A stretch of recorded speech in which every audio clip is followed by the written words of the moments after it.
brioche au lait de coco. Pour cette recette, nous aurons besoin des ingrédients suivants.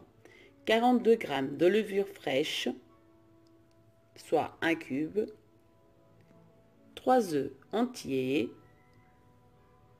100 g de beurre fondu que j'ai passé 40 secondes au micro-ondes, 150 g de sucre en poudre, 1 kg de farine, 400 ml de lait coco et 40 g de coco râpé.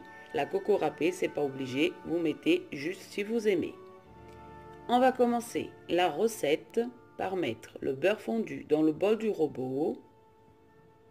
Si vous n'avez pas de robot, vous pouvez faire la pâte aussi à la main. C'est pas compliqué. On met aussi le lait. On met le sucre et la noix de coco râpée si on veut en mettre. Voilà. On prend la levure, on l'écrase un peu et on l'ajoute dedans. On prend une spatule et on mélange le tout juste pour dissoudre le sucre et ramollir la levure.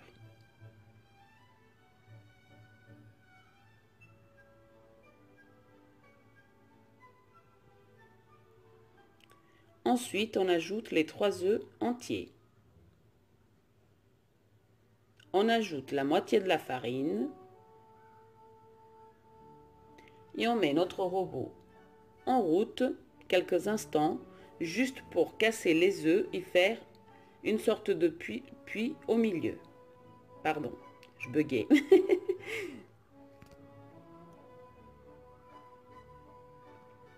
Voyez, comme ça. Ensuite, on vient ajouter le reste de la farine et on met notre robot encore en route pour pétrir pendant environ 6 minutes. Comme j'étais en train de vous dire, on peut faire la pâte à la main, c'est pas compliqué. Moi là, je suis en train de la faire au robot car c'est plus rapide et c'est le soir. Donc le soir, je viens de rentrer du boulot, j'ai pas trop le temps. La pâte doit avoir cette consistance-là que vous voyez ici sur la vidéo. J'ai déjà fariné mon plan de travail. J'ai ici un moule de 24 cm, beurré et fariné. Je vais débarrasser la pâte de la brioche sur le plan de travail. Ici, on va juste lui donner la forme d'un gros boudin, comme ça.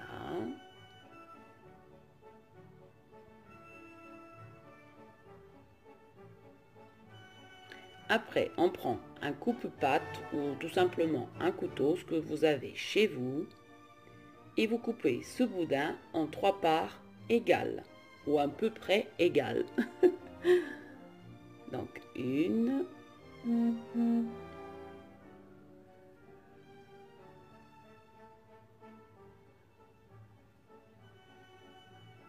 2 et 3. Voilà.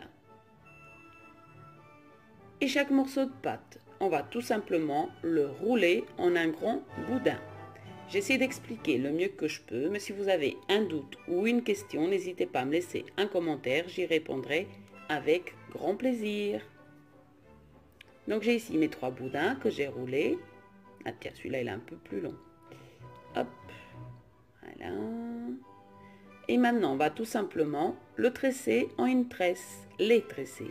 Alors ici, on prend les 3, on appuie pour les coller et on met en dessous. Et maintenant, on va tresser la brioche. Regardez bien, c'est super simple, c'est pas compliqué. Voilà.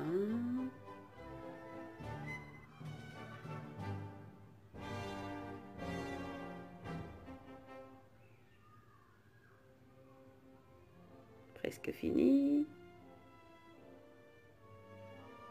Quand on arrive au bout, on fait pareil. On appuie sur les 3 petites pointes et on plie en dessous. Voilà, voilà. Après, nous mettons notre brioche dans le moule, délicatement, comme ça. Voilà. On appuie ici pour faire adhérer les 2 parties, sans appuyer trop pour ne pas l'écraser. Et c'est aussi une brioche qui pousse qu'une seule fois. Donc une fois qu'elle est dans le moule, on la couvre d'un petit torchon propre et on la laisse pousser pendant 45 minutes à 1 heure. Voilà la brioche après 45 minutes de pouce. Alors regardez-moi ça, j'ai cru qu'elle allait déborder. Maintenant j'ai mon four en train de préchauffer aussi à 180 degrés. Et donc on l'enfourne pendant 35 à 40 minutes. Elle est au four. Après 35 minutes au four, regardez-moi ça. La superbe brioche. Regardez-moi cette hauteur. Et elle est super moelleuse. C'est une brioche qu'on peut garder pendant 3 à 4 jours. Elle reste toujours moelleuse, bien fermée dans un petit sac. Surtout toujours bien la fermer. Mais après complet refroidissement sur une petite grille. Alors regardez-moi l'intérieur, j'ai coupé une tranche pour vous montrer. Et sinon, vous pouvez faire comme moi. Vous pouvez congeler et la sortir au fur et à mesure que vous en avez besoin. Moi là, je vais garder la moitié dehors et l'autre moitié au congélateur.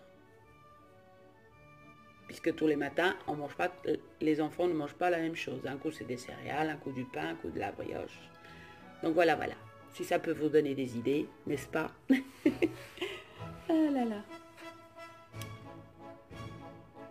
Et nous voici le lendemain, le matin. Alors, regardez ma petite brioche avec un peu de beurre et de la confiture. Miam, miam, miam. Voilà, voilà, super bonne. Et surtout, bien sûr, on n'oublie pas un bon café.